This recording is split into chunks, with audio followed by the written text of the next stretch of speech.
I see now you were but a snake, waiting for its moment to strike. She only cares for blood, and your blood and mine are of particular interest to her. You do not smell of his corpse rot. Yes, I feel it. He is grave meat now. In this video, I'll be seeing if the Dead 3 can beat Baldur's Gate 3. Being the main villains and final bosses, surely they have the power to crush their own opposition. Something worth mentioning before getting into the video is that in order to have the ability to play as the Dead 3, it required me to teleport between Act 2 and 3. Which, considering this is a game that heavily reacts to the player's decisions in previous acts of the game, a few bugs do occur during the run. But with that disclosure out of the way, let's begin. Starting on the Nautiloid, the tutorial imps were the strongest opponents we had faced yet. With them out the way, the Helm was next. I was intrigued to see how the Demon General would fend against our endgame power, but alas, I wouldn't get to find out today, as the door to the Helm stayed sealed and refused to budge. It's a small roadblock with the modded gift to teleport. I'm sure this won't be a common issue down the road. Heading to the Grove, we found a poor trapped Githyanki. Orin was all too happy to put the poor thing out of its misery. With the screams of a goblin attack leading the way, we arrived to offer our assistance to the winning side, but it went a little different. The tieflings are automatically hostile, and the goblins aren't showing up. No matter, we just need to deal with a couple level 1, and they're invincible. Right, well, we'll come back later, and oh, now it's blocked off. It's completely blocked off. So the issue did just randomly resolve itself while I was experimenting off camera to try and find a solution.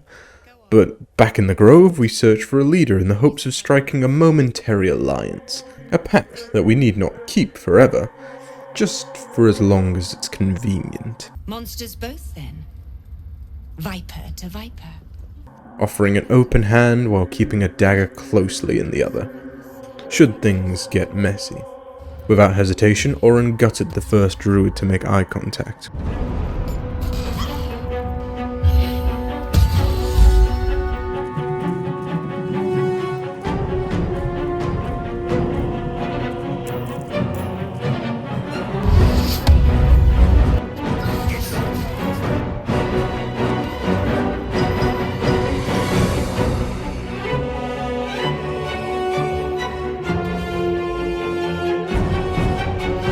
Moving on to the rest of the Grove, Will was losing a fight with a warthog, before we settled their duel as a draw. And Zevlor asked for our help, which we politely declined.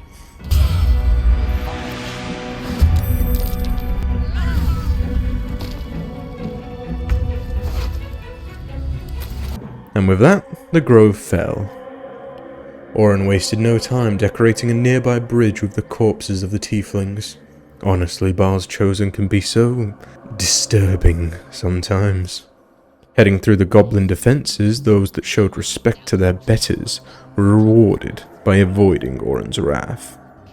Those that were less respectful, well, not every soldier is needed for our plan to come into fruition. My eyes! You shitey fixate!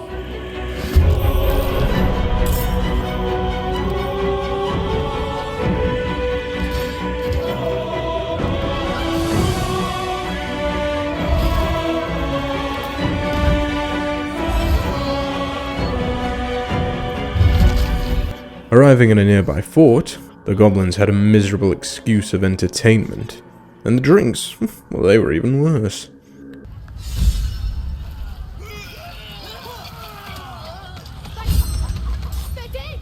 Looking for any sort of competent soldier, there was tragically none to be found, as even Minthara wasn't here. Seems visiting later acts do have some consequences. With nothing more to gain from the camp, we left, with Orin having a little extra fun before leaving. On the way to Act 2, I needed to make a quick pit stop for some unfinished business. On the way there was no Raphael to be seen. Only fair, Raphael wouldn't waste his time on an escaped payment. We did come across some badly wounded dogs that surprisingly had nothing to do with Orin yet. Nature can be so beautiful. Ugh. With that horror show out the way, we hunted down an old asset of mine. She was a hot-headed demon who probably dreams of my scorched skull, but I have dreams too. Dreams that won't be interrupted by an overdue debt and a childish temper. Always feels good to get an old chip off your shoulder, especially one as burnt as this. The gif on the bridge were nothing much, though yet again Lae'zel interrupted. I know, I killed her earlier, but with all the bugs in this run, I tend to load old saves. This won't be the last inconsistency to occur in this run.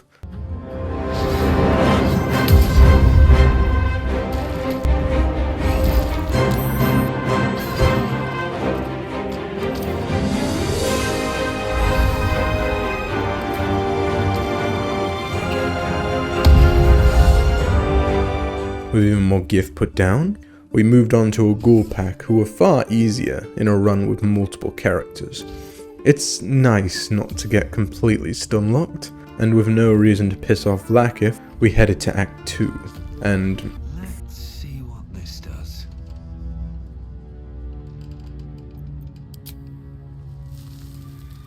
No time to rest.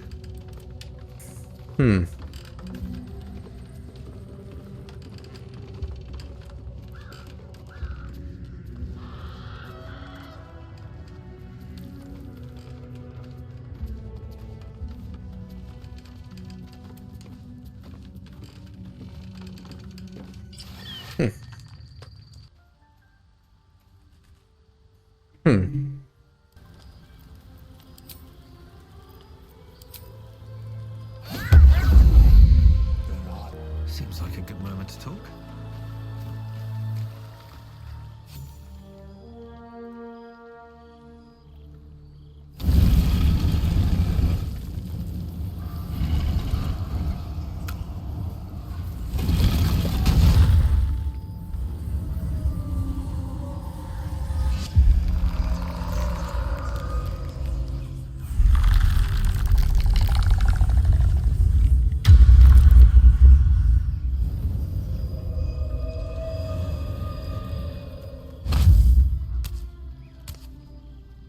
So he has spoken, and so thou standest before me, right as always.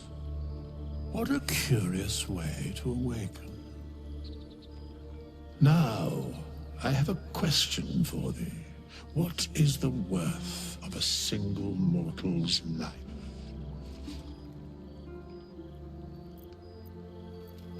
Dull your weapons as you wish.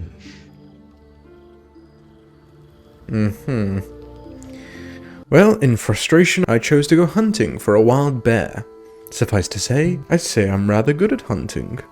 With no way to proceed, we teleported to Act 2. Luckily, we were able to catch the Drider convoy, and they guided us back to Moonrise Towers, where we met the first of our usurpers, who taunted our power by having us deal with some useless goblins.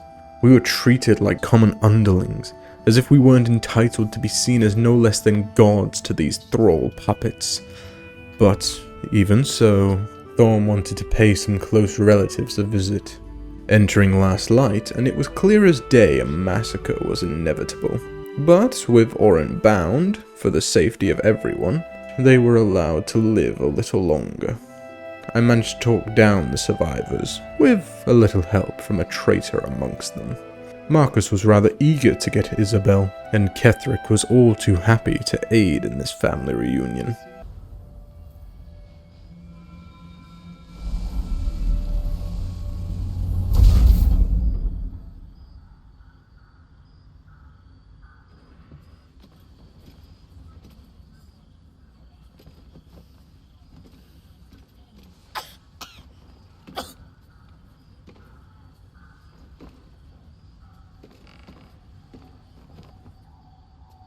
I didn't realize I had an audience.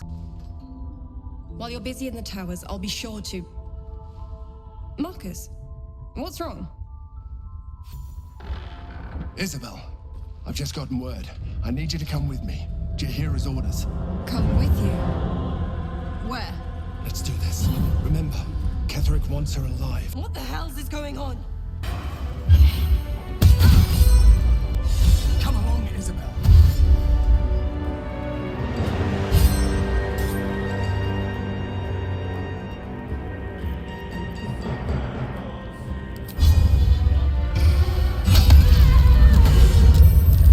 It was so nice of Marcus to offer Isabel a lift back home.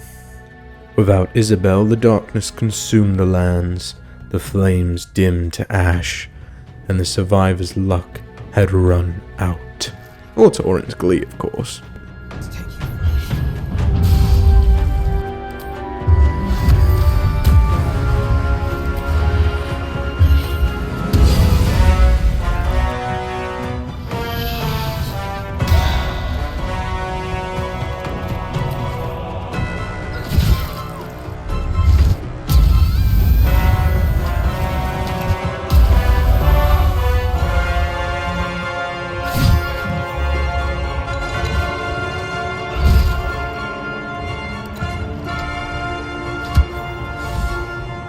With the remains of any sort of resistance in disarray, we were free to move on to more important matters, such as Ketheric's immortal relic.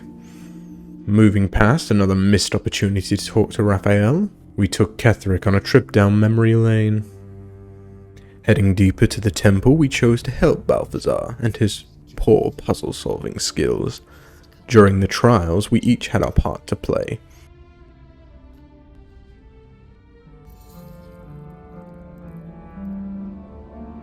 Orin and her stealthy assassin skills, Ketheric and his admirable strength, and my sharp silver tongue. To defeat an army with nothing more than a few words. God, Gortash really is a politician. The mimic fight was a little different. I was there, but my two cohorts looked a little off. Though even if they didn't share the same attire, it felt good to let loose and kill one another. A good bonding experience, I say. With the trials done, Ketheric's relic awaited. I'll speak plainly for a moment. Of all the bugs and softlocks that have occurred in this run, due to me jumping around acts of the game so freely, I was so happy to see that the Night Song still worked, though her attire was a little different. Nevertheless, Balthazar had his fun, and it was time to deal with the imposter amongst our ranks. Returning to Moonrise, we were treated with far more appropriate respect, praised for our work. All that remained now was Ketheric, who, well... Curious. I believe you were told to wait. It isn't for me to... It is for me. I don't even know if this is a mod bug or just an unfortunate issue of Ketheric, but with him still having his immortality, we had no hope of winning. So I tried a few loaded saves to try and work around this issue, but every time he would ignore our progress and treat us like trespassers. While it wasn't my original plan, we were forced to strike first against Ketheric. This time around, we made sure to grab the Night Song's demise on the way down. Balthazar had been giving an ill tone to his general for far too long. It was only fair to remind him of his place. Fly at me, you fool. You cannot... Orin was viciously torn apart by the undead. Vengeful spirits, I'm sure. And with the fury of Bane's might, Balthazar was the first to fall. A freshly revived Orin was all too happy to slay an immortal descendant of a god. But alas, it's not our fate to deliver. But we did try. We really tried. So in the end, we reluctantly joined forces with the angel. If nothing else, this will help sell my already prominent heroic image to the people who survive what's to come. Assaulting the tower, we were aided by the lone survivor of Last Light Inn, the great leader of the Harpers, Jaheira. A pity her only memorable contribution to the final battle was an uncomfortably long pause during her speech. And mine.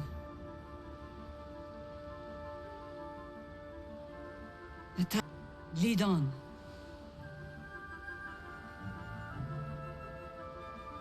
The final defences of Moonrise wouldn't normally be so bad if we hadn't spent the whole time helping our allies just for them to betray us like this.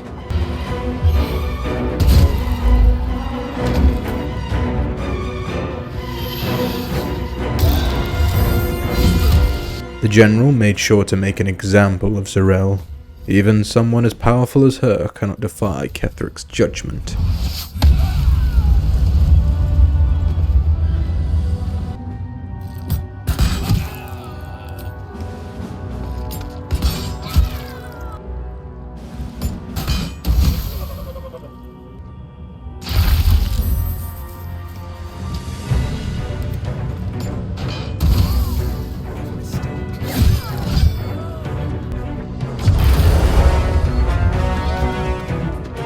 Moving up the tower, Marcus's little defense was of little defense.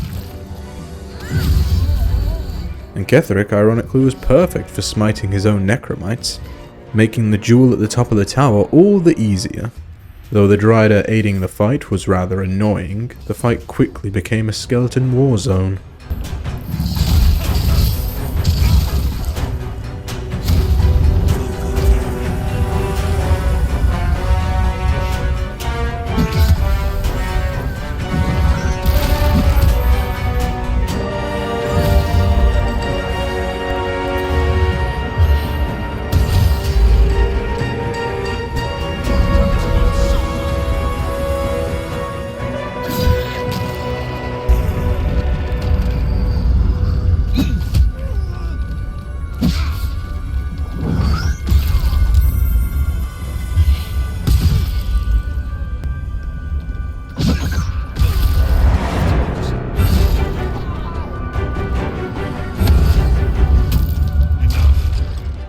The real Ketheric revealed himself by bringing the imposter to his knees.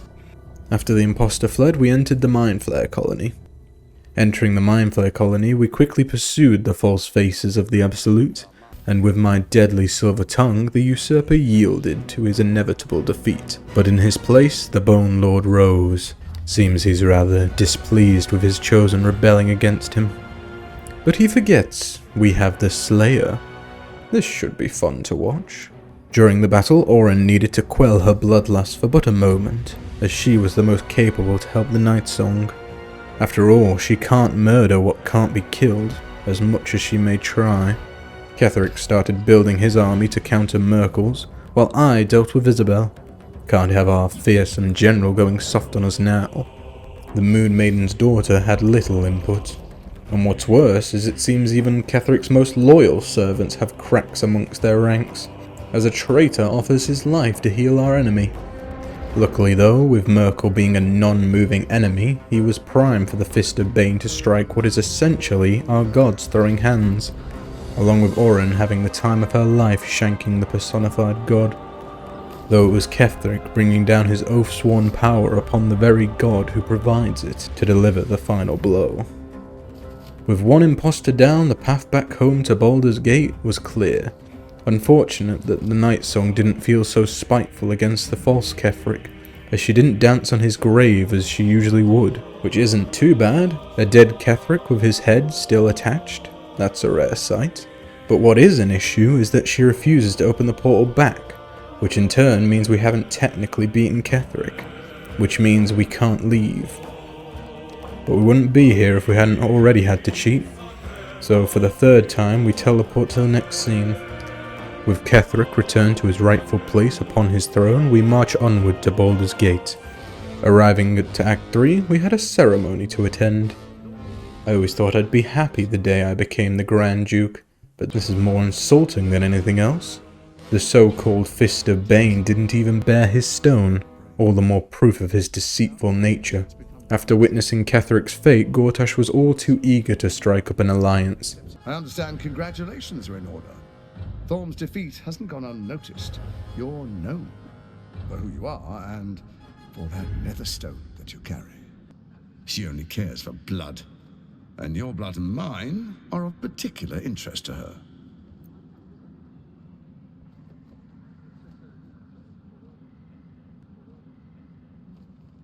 Orin changes shape faster than you and I change clothes. You know, she's tricked you before. She's targeted me as well. Killers. Even someone with your talents should take heed. With the ego stroking out the way, we had more important matters to attend to. I do no harm to you, nor you to me. As good as it is having such a like-minded individual as an ally, I cannot keep to our partnership, as there truly is only room on the throne for one of us. At the very least, I know I'm good for my word. For now. Entering Baldur's Gate 3, and Orin was all too eager to kick back, relax, and murder once more, cutting down targets in an attempt to be noticed by her assassins and remind them who's in charge. While we were there, we saw Corilla. There you are. You've put me out of... Speaking of Raphael, did you miss his invitation? It would have been nice to speak to Raphael, but he's been avoiding us all day. But alas, I still don't know how to enter the murder's tribunal without the wannabe's passphrase. Orin was all too happy to get the jump on him for once.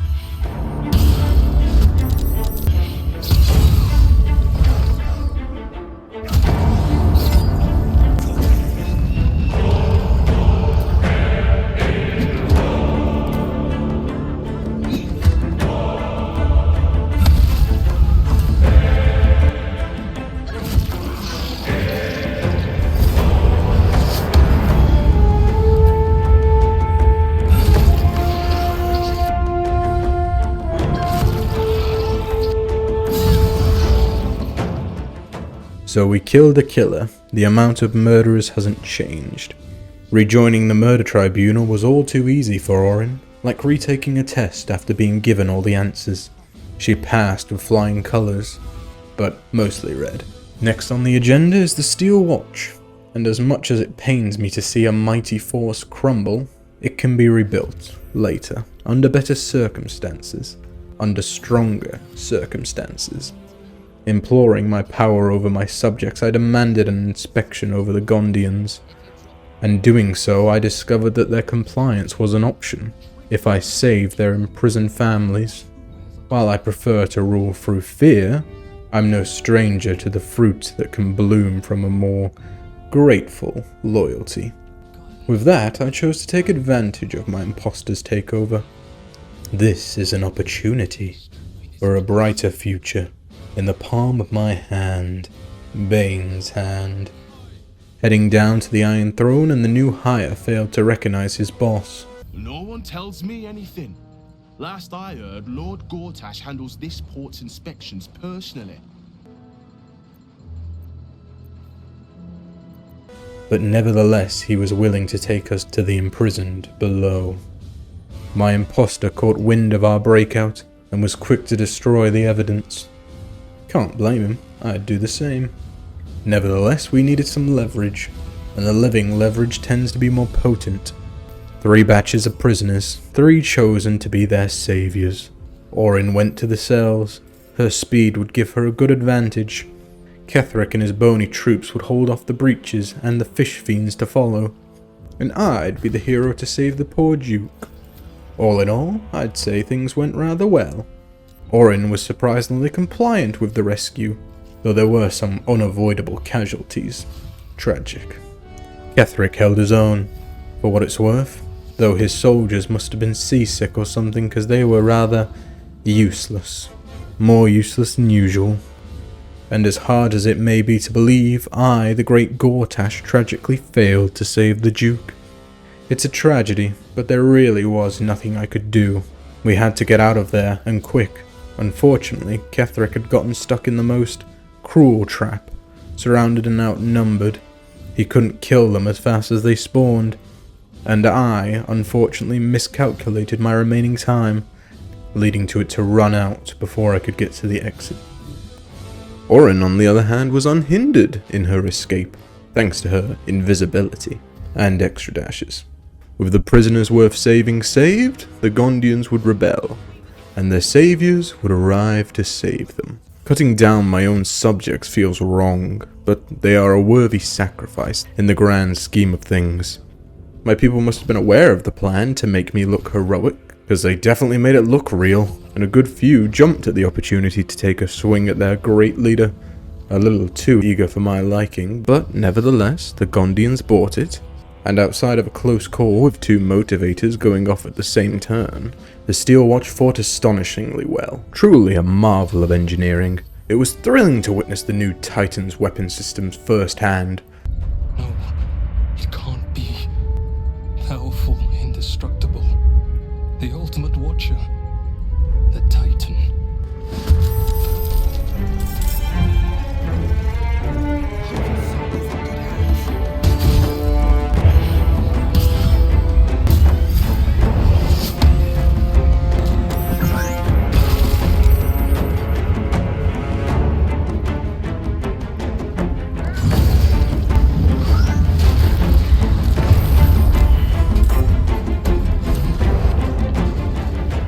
Though they will need many improvements with future models, as this one didn't last half as long as I'd hoped for a future assault upon my kingdom. Speaking of my kingdom, it was time to reclaim it. It truly was revolting to see such fine craftsmanship go up in flames, so young in its prime. But, like I said, it will be rebuilt, bigger, faster, stronger than ever before. But until then, we have more pressing matters, such as this Wolbrin fellow, who not only wants to kill my useful slave employees, but also is an escapee from Moonrise. Oh dear.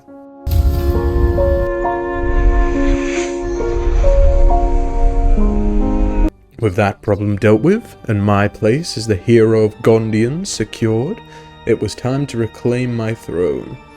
The assault at Worm's Rock was interesting, to say the least.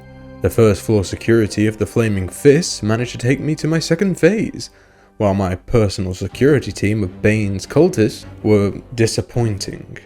I expected better from my chosen guards. Honestly, it's only been a minute and I already miss my Steel Watch. Heading up to my office, after taking a minute to enjoy technically being the Grand Duke of Baldur's Gate, we came face to face with the imposter. If he was here. Yeah, I'm not quite sure what causes this. It might be that I already have his severed hand in my inventory, but I got that after equipping his glove. You know, at the start of the game. Well, we saw him at the coronation. And while I was willing to try this, he didn't spawn. He didn't respawn. So instead, I had to restart to see if I could fight Gortash in his office. Either way, in the end, I got him to spawn in his office, though the Steel Watch is still active in this timeline because I was too paranoid of him not respawning to leave. Also, another possible cause for this issue might be not killing Ketheric in Act 2 and leaving Gortash's model in the Dead 3 cutscene, but that's just a blind guess, as despite having Gortash's severed hand, no one actually recognizes him as being dead. But anyway, back to the fight that was meant to be. Where was I? Oh yeah, we came face to face with the sussy imposter, who was quick to try and dispose of us, knowing that if the people found out who the city's real savior was, he'd lose everything. As much as I love my Steel Watch, it is a pain on the other side, as we lost most of our health fairly early, with Ketheric and I being punching bags. It at the very least gave me access to my more powerful attacks if I could keep my concentration, as it seems Gortash easily loses it. Once Ketheric started falling, we had to play more defensively, Orin having to hide and revive where she could, and Ketheric wasn't much use on 1 health. The summoning being a bonus action was rather useful. It allowed us to abuse Ketheric's army by summoning a never-ending horde of human shields. Once Gortash had reached second phase, he and I had a one-on-one Bane's fistfight, but I quickly realized we both were immune to force damage, and that both of our main sources of damage came from said force damage. A pity for Gortash that we had access to more variety. Once Gortash was the last one standing, Orin couldn't hold back her bloodlust for me anymore. She went on the offense, dishing out most of the damage against me, as I couldn't do much but tank hits, and Ketheric was too much of a liability with 1 health, and with no way to heal his dead ass. He instead stayed on the sidelines, out of harm's way, summoning an army to slowly break Gortash. In the end, though both Orin and Ketheric were a little too enthusiastic about killing me, It was Ketheric who yet again sealed the fate of, well, I have no idea what could have caused this bug, but luckily for me, the mod I'm using just so happens to have a perfect spell for a roadblock like this. With 2 stones returned to their rightful hands, only 1 remained. Heading to the Undercity Temple, we fought off Baal's cultists. During this test, Orin was the only one who had the ability to get to the fast layer, while Ketheric and I fought off the eager assassins. Unfortunately, she wasn't able to get through the unstoppable armor. And to make matters worse, she was quickly swarmed by assassins who just kept making the path more treacherous. Orin was slain before she could deal with the Farslayer, and Gortash quickly followed due to his health falling within the spell's slaughter range. Ketheric stood alone, but he did not kneel. Ketheric fought tooth and nail on a bridge, while wearing armor that just so happened to make it impossible for him to be pushed. He was surrounded by fear and deadened men. A necromancer's dream. I like to imagine Thorm could have held his own for the rest of the fight, but the Farslayer chose to just offer himself on a platter, which I can't complain about. It speeded up the whole process. With the trials behind us, the team revived. We faced the final imposter amongst us. Used the Murder Lord's command and comes crawling into his sanctum with the tyrant unpulped.